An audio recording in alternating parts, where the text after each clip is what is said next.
Uttar Pradesh Chief Minister Yogi Adityanath is addressing a public meeting in Amroha in Uttar Pradesh. Let's cut across live. हमारे MLC Shri Hari Singh Dhillon जी, क्षेत्रीय उपाध्यक्ष राजेश सिंघल जी, लोकसभा के संयोजक ब्रजेश चौधरी जी, लोकसभा के प्रभारी राजीव सिसोदिया जी, जिला पंचायत अध्यक्ष ललित तंवर जी, जिलाध्यक्ष लोकदल श्री मनवीर चिकारा जी, पूर्व विधायक श्री तोताराम जी, पूर्व विधायक श्रीमती संगीता चौहान जी, अध्यक्ष नगरपालिका हसनपुर राजपाल सैनी जी और यहां पर आपके भारतीय जनता पार्टी, राष्ट्रीय लोक दल और एनडीए के हमारे संयुक्त प्रत्याशी जिन्होंने समाज सेवा के कीर्तिमान स्थापित किए हैं, ऐसे चौधरी कंवर सिंह तंवर जी, भारतीय जनता पार्टी के हमारे सभी पदाधिकारी और उपस्थित बहनों और भाइयों, आप सबको मैं आज हनुमत जयंती की हृदय से बधाई देता हूं। रिद्धि सिद्धि देने वाले बजरंगबली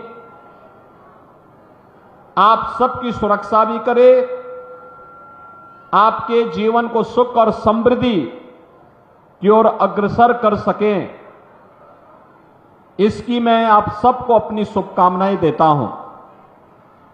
बहनों और भाइयों, पहले चरण का चुनाव संपन्न हो चुका है।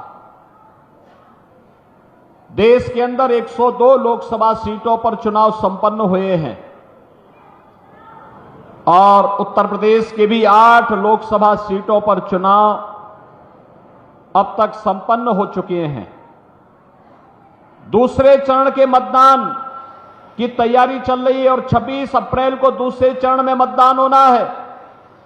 बहनों और भाइयों, पहले चरण के मतदान के बाद देश के अंदर जो रुझान देखने को मिला है, जनता जनार्दन का आशीर्वाद भारतीय जनता पार्टी और सहयोगी दलों को प्रचंड बहुमत के साथ प्राप्त होने जा रहा है और इसीलिए मैं आपका आह्वान करने जा रहा हूं कि देश की जो आवाज है वह आवाज है फिर एक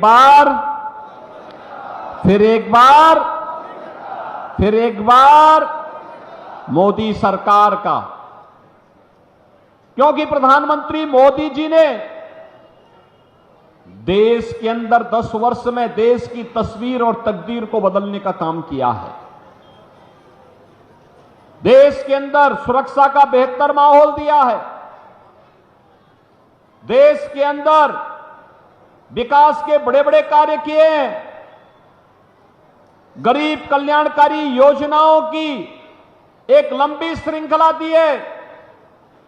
बहनों और भाइयों, याद करिए 2014 के पहले देश के अंदर आतंकी वारदात होती थी, बम विस्फोट होते थे और सुरक्षा का वातावरण था, लोग भयभीत रहते थे। 2014 के बाद आतंकवाद को नियंत्रित किया गया और 2019 आते आते मोदी जी ने ऐसा कार्य किया कि आतंकवाद की जो जड़ थी, कश्मीर की धारा 370, उसी को समाप्त करके उखाड़ फेंक दिया गया और आज भारत में आतंकवाद का नेस्तनाबूद कर दिया गया। बहनों और भाइयों, अब तो कहीं पे जोर से पटाखे का धमाका होता है तो पाकिस्तान सफाई देता है कि नहीं हमारा हाथ नहीं है, क्योंकि पाकिस्तान को डर है अगर गलती से भी भारत के अंदर आतंकी घटना को अंजाम दिया और किसी निर्दोष नागरिक की जान गई तो लेने के देने पड़ जाएंगे। बहनों और भाइयों, बिनु भय होई न प्रीति, यही है आज देश का दुश्मन भी भारत की ताकत का एहसास कर रहा है। ये किसके कारण? ये किसके कारण? मोदी जी के कारण, कांग्रेस के कारण नहीं। कांग्रेस के समय में तो आतंकी वारदात होती थी, एक कानों में तेल डाल करके चुपचाप सो जाते थे, आंखों में चश्मा लगा करके ये लोग चुपचाप अनदेखी कर देते थे। कहते थे हम देख रहे हैं, देख रहे हैं, देखेंगे। अनदेखी करते हुए भी को अपने गले का हार बना करके कैसे उनके नाम पर फतिया पड़ रहे हैं, आपने देखा होगा इनके हाल को। देखा है ना, देखा है ना। और मैं यहां की जनता को तो धन्यवाद दूंगा। मैं 2017 में जब आया था यहां, इसी महेंद्र खड़गवंशी के प्रचार में मैं आया था, यहीं पे सभा हुई थी 2017 में भी और 2022 में भी। और बहनों और भाइयों, तब 2017 में मैंने कहा था, कबीरदास जी ने एक बार कहा था कि अपने पुत्र के बारे में उन्होंने कहा था कि उससे छुटकारा पाना चाहते थे। उन्होंने कहा कैसा पुत्र का कमाल। और आपने भी कबीरदास जी के वचनों को अंगीकार करते हुए महेंद्र खड़गवंशी को यहां से विधायक बना करके भेजा। For more such videos, subscribe to the NewsX YouTube channel, hit the bell icon.